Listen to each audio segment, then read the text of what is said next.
প্রথম দেখার অনুভূতি, একটি ছোট্ট গল্প শেয়ার করব তোমাদের সাথে। ঘড়ির কাঁটা তখন বিকেল 4টা ছুঁই ছুঁই। মফস্বল শহরের ছোট্ট একটা ক্যাফেতে বসেছিলাম আমি, মনে এক রাশ অস্থিরতা। ওর সাথে আজ আমার প্রথম দেখা। চ্যাট, ফোন, ভিডিও কল সবই হয়েছে, কিন্তু সামনাসামনি দেখা হয়নি কখনো।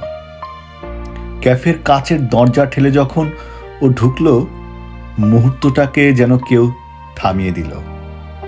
বুকের ভেতর হঠাৎ করে একটা অচেনা ঢক করে উঠল।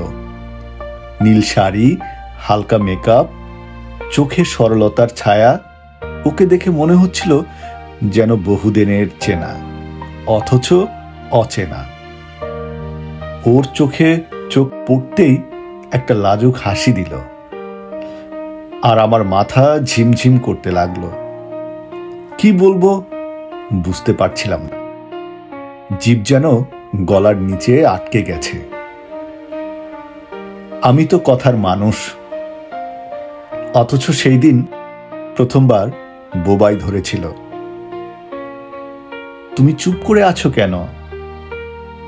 ওর গলার স্বরটা এত নরম ছিল যে মনে হচ্ছিল গ্রীষ্মের দুপুরে হঠাৎ একটা মেঘলা হাওয়া বয়ে গেল। তোমায় দেখেই ভুলে গেছি সব কথা, বলতেই ও হেসে ফেলল।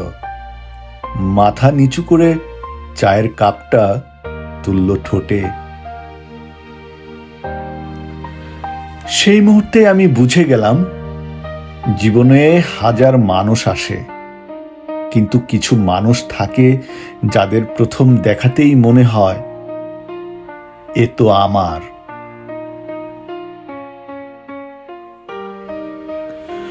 ওর চোখে আমার ভবিষ্যৎ দেখেছিলাম সেই দিন।